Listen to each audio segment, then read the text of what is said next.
Breaking news తిరుమలలో మరోసారి చిరుత కలకలం సృష్టించింది. దాని గురించిన బ్రేకింగ్ న్యూస్ చూస్తున్నాం.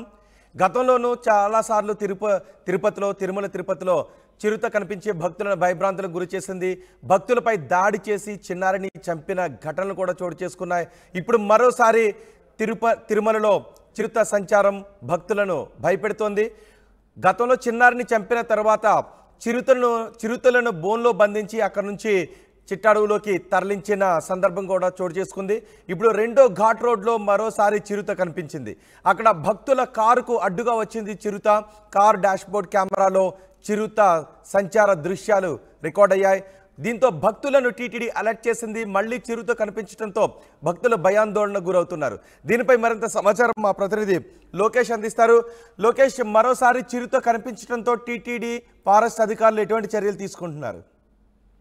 రోహిత్, ఏదైతే గడిచినటువంటి 6-8 నెలలుగా కూడా ఈ చిరుత కలకలం అనేది తిరుమల నడక మార్గంలో కావచ్చు, అదేవిధంగా మొదటి రెండవ ఘాట్ రోడ్ లో సాధారణంగా మారినటువంటి పరిస్థితి ఉంది. ఇప్పటికే దాదాపు 2 చిన్నారులను, ఒక చిన్నారి పైన దాడి, అదేవిధంగా ఒక చిన్నారి మృతికి కారణమైనటువంటి ఈ చిరుతలను దాదాపు 6కు పైగా కూడా తిరుమల తిరుపతి దేవస్థానము బోన్ల ద్వారా బంధించి వాటిని షిఫ్ట్ కూడా చేయడం జరిగింది. అయితే రీసెంట్ గా మొన్న 2 రోజుల పాటు కూడా తిరుమల రెండవ ఘాట్ రోడ్ లో, అంటే అలిపిరి నుండి తిరుమలకి వెళ్లేటువంటి ఘాట్ రోడ్ లో చిరుత మరోసారి కలకలం రేపినటువంటి పరిస్థితి ఉంది.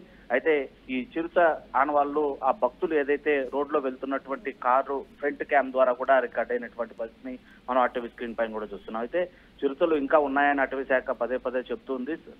తిరుమల అరణ్యం అనేది శేషాచల అటవీ ప్రాంతం పూర్తిగా కూడా అభయారణ్యం, చాలా విస్తీర్ణంలో ఉంటుంది కాబట్టి ఇక్కడ వన్యమృగాల సంచారం సర్వసాధారణంగా ఉంటుంది.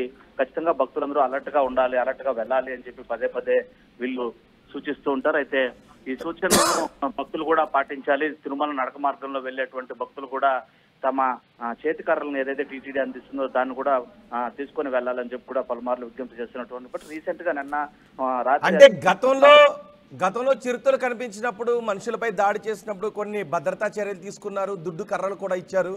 ఇప్పుడు మరోసారి అక్కడ చిరుత సంచారంతో అదనపు భద్రత ఏర్పాట్లు ఏమైనా చేస్తున్నారా? ముఖ్యంగా నడకదారిలో వెళ్లే భక్తులు చాలా భయభ్రాంతులకు గురయ్యే అవకాశం ఉంటుంది. నడకదారిలో వెళ్లేటువంటి భక్తులకి ఇంకా చేతికర్ల పంపిణీ అయితే కొనసాగిస్తూనే ఉంది. ఇంతవరకు దాన్ని నిలుపుదల చేయలేదు. మరోవైపు నడక మార్గంలో ఉండేటువంటి మైక్ల ద్వారా ఎప్పటికప్పుడు అనౌన్స్మెంట్ చేస్తూ భక్తుల్ని అలర్ట్ చేస్తూనే ఉంది తిరుమల తిరుపతి దేవస్థానం. అయితే ఇటు ఏదైతే నడక మార్గమే కాకుండా ద్విచక్ర వాహనదారులు ఏదైతే తిరుమల ఘాట్ రోడ్డు, మొదటి ఘాట్ రోడ్, రెండో ఘాట్ రోడ్ లో వెళ్లేటువంటి వాళ్ళు కూడా జాగ్రత్తగా వెళ్ళాలి. అదేవిధంగా రాత్రిపూట్ల ప్రయాణాలను ద్విచక్ర వాహనదారులు తగ్గించుకోవాలని చెప్పి సూచిస్తున్నటువంటి పరిస్థితి.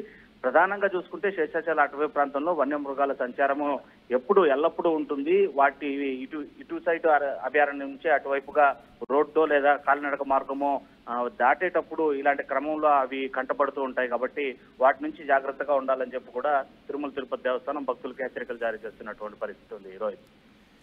రైట్ లోకేష్, తిరుమలలో మరోసారి చిరుత కలకలం సృష్టించింది. తిరుపతి నుంచి తిరుమలకు వెళ్లే రెండో ఘాట్ రోడ్లో చిరుత కనిపించింది. భక్తుల కారుకు అడ్డుగా వచ్చింది చిరుత. కార్ డాష్బోర్డ్ కెమెరాలో చిరుత సంచారం దృశ్యాలు రికార్డ్ అయ్యాయి. దీంతో భక్తులను టీటీడీ అలర్ట్ చేసింది. మళ్ళీ చిరుత కనిపించడంతో భక్తులు భయాందోళన వ్యక్తం చేస్తున్నారు. గతంలో కూడా చిరుతలు మనుషులపై దాడి చేసిన సందర్భాలు ఉన్నాయి. ఒక చిన్నారిని చంపిన ఘటన కూడా ఉంది. దీంతో అప్పటి నుంచి టీటీడీ అదనపు భద్రతా చర్యలు తీసుకుంటుంది. గుంపులుగానే వెళ్ళండి అని చెప్తోంది. ఒంటరిగా ఒక్కొక్కరుగా మెట్ల మార్గంలో వెళ్ళొద్దని సూచించింది. చిన్నపిల్లలను మరీ ముఖ్యంగా ఒక్కరిగా వదిలేయొద్దు. చేయి పట్టుకునే నడకదారిలో చిన్నపిల్లల చేయి పట్టుకునే నడిపించుకుని తీసుకువెళ్ళండి, వారిని ఒంటరిగా వదలొద్దు అని కూడా సూచించింది. ఆ తర్వాత కొన్ని చిరుతలను బోన్లో బంధించి అక్కడి నుంచి వేరే చోటకి సుదూర ప్రాంతానికి తరలించారు కూడా. ఇప్పుడు మరోసారి చిరుత సంచారంతో భక్తులు భయభ్రాంతులకు గురవుతున్నారు. అయితే కొంచెం అప్రమత్తంగా ఉండండి అని టీటీడీ చెప్తోంది.